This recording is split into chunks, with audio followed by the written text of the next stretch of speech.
it certainly helps being where like it's buzzy.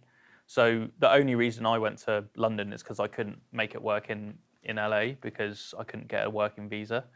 Um, I think that London is kind of like a bit of a hub for music, and it's just like it's so condensed that there's so much opportunity there. So for me, I went there because I was like, that's where all the opportunity is. That's where all the major studios are. That's where like the biggest artists are. But it's, you know, there are people doing really cool stuff, like music wise, in lots of other places. So there's a mixing engineer that I know who's in Leeds, and he still gets loads of work from London.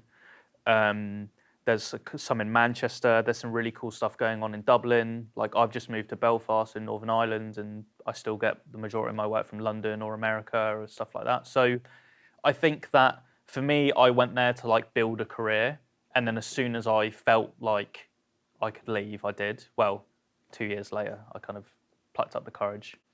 I work remotely 95% of the time. I think I I do a fair amount. I do 80-20 stereo and Atmos mixing. So Atmos mixing 20% of the time. And then I think of that, I do like 50% at home. There's one studio in the whole of Northern Ireland that has an Atmos setup, and it's like 10-minute drive from my house, which is really handy. So if I have Atmos stuff I need to do, I can do like day rental there.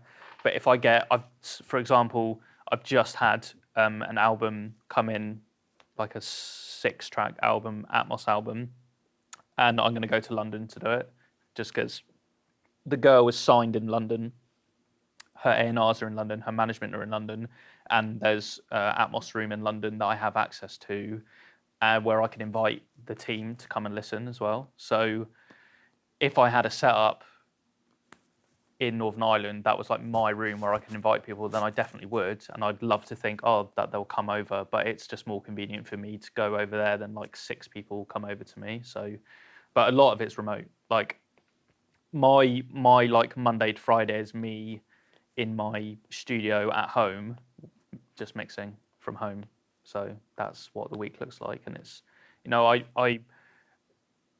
I really put a proper shift in, like when I worked at my last job, like 80-hour weeks, no sleep, bad diet, no social life, like really, really made myself like probably a bit unwell. And now I think I'm just like on the other side of it where like I care a lot more now about like my work-life balance. But I think to your original question, going to London, you should just go.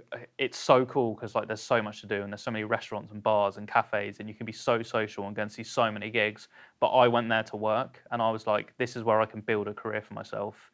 And when I did that, or felt like I had done that, I left again just because I prefer being like outside in nature rather than like going clubbing or whatever else. So